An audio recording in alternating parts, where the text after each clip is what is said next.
Hi everyone. Sorry, it's been a while since I've done a video.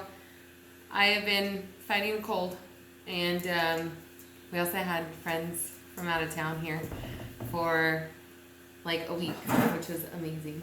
So I'm doing this from inside because my neighbor has a saw going or something, and it is just far too loud in my backyard. This is a little off from what I've normally been doing, but it still kind of goes hand in hand with the craft world. So go ahead and move down.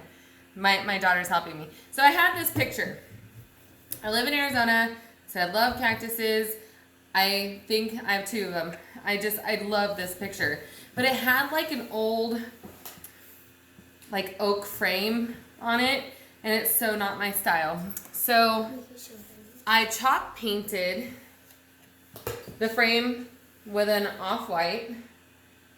But what I want to show you is how to wax. So I waxed this side to see if I liked it. And I do, because it brings out all the little lines, all the little wood grains in it, and it looks more antique instead of a bright white, just harsh kind of on your eyes frame. It kind of gives it more character. So I was thinking, waxing, I'm kind of new at it, but I think that the way that I can teach it to you is going to be so much easier than the way that I learned it. And I think it's going to be great for when you do your reverse canvases, or even if you just have a frame in your house that you want to redo, or I redo a lot of furniture. I take old furniture and I paint it and I give it life again. So this is one of the things that I learned doing that. But like I said, it can be used for picture frames, mirrors. I'm doing a headboard and a coffee bar. I've done a table. I've done a lot of things. This is one of my pieces right back here, if you can see it. It's kind of like my geo dresser. Anyhow, so I want to just kind of show you how I waxed it. It's really easy. So this is my dark wax by Behr. I got it at Home Depot. So it's a dark wax. So you need that. And then this is clear wax. Again, from Home Depot. It's clear wax. This is my very favorite chalk paint wax brush. I do a little one because it works really well for getting into the little lines. And you need 2 pieces of an old t-shirt. You need one for the dark wax and one for the clear wax. So, fairly easy. We are gonna dip into the dark wax. And we're gonna start applying it in the little hole, in like pretty much everywhere. I mean, we make sure that it's getting in all the lines. Don't freak out. It looks so dark, and you see it on top of white, and you're like, oh my goodness, I just ruined my white. That's what I did the first time I ever waxed. I freaked out and was like, how do I fix this? My white paint is dirty now. And then I asked around and got a lot of feedback, and they gave me the tips that I'm going to give you. So I'm just getting it in all these lines. It looks awful. It looks so dirty. It looks so much like I ruined it. But I promise you that I didn't. So I'm just making sure there's no rhyme or reason to this. Again, you know me. I don't like rhyme or reason. I just like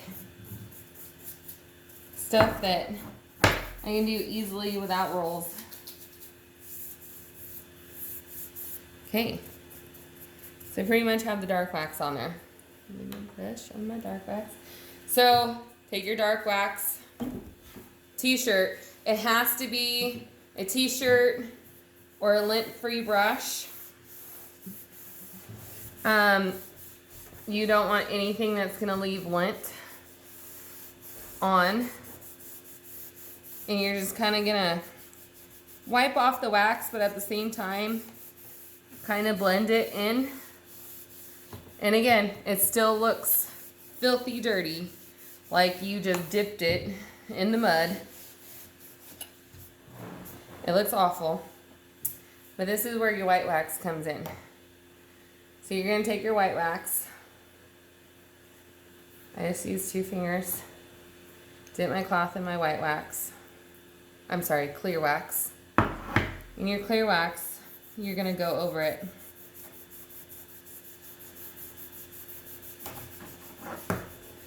You can see how it's taking the dirty look away, and it's just getting it right in that grain. You can see all the wood grain. The white wax is taking off all that yucky look, and it's just giving you the really nice antiqued look finish. Use as much clear wax, I keep on calling it white wax, as much clear wax as you want, as clean as you want it. And you just go over it.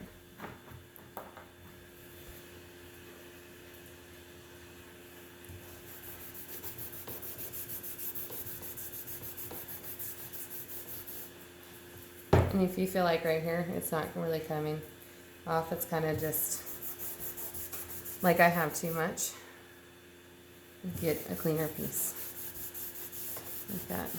So when you're using chalk paint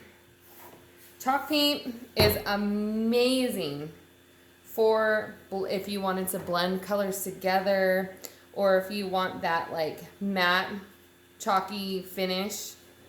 It's amazing for that. It's amazing for antiquing because chalk wax is like porous, I guess you would say. So it sucks up waxes and other paints that you might, let me move this. It sucks up other paints that you might blend with it.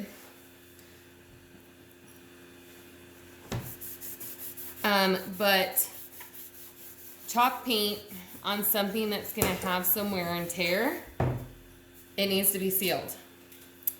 So the wonderful thing about wax over chalk paint is wax is a sealant.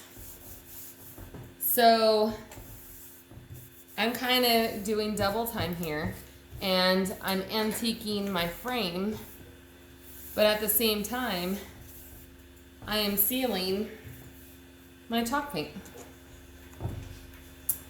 So here's my chalk paint finish.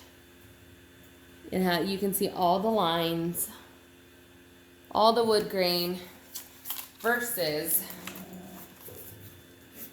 just plain white. So I really look at the difference. I like the look. I have an old dog, and she gets mad at the younger dogs. So she's back there growling. But anywho, so this is wax. And I love the way it looks on my picture frame. Oh. So I'm gonna go ahead and finish this. And I will post pictures of it when it's all said and done. Actually, I will show you the before of what it looked like. So this is the before, because I have two. So that's the before. And we will go back to, I'm losing it, my after. I think it looks a lot better. Okay, stay tuned for before and after pictures.